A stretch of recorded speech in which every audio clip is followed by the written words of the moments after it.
এই কোরআনটা, এই কিতাবটা এসেছে আপনার আমার জীবনটাকে পরিবর্তন করার জন্য। এই কোরআনটা এসেছে, এই কিতাবটা এসেছে আপনার পারিবারিক জীবন চালানোর জন্য। এই কোরআনটা এসেছে আপনার সাংসারিক জীবন চালানোর জন্য।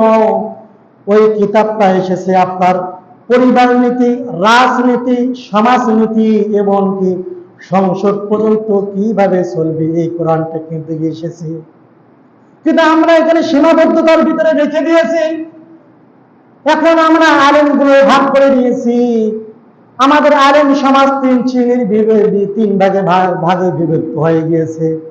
কেউ এই কোরআনটাকে দরবারে নিয়ে বসে আছে, কেউ আবার এই কোরআনটাকে নিয়ে তার নিজস্ব মতামত অনুপাতে দুনিয়ার হাসিলের জন্য তারা মত অনুপাতে মাসলা দিচ্ছে।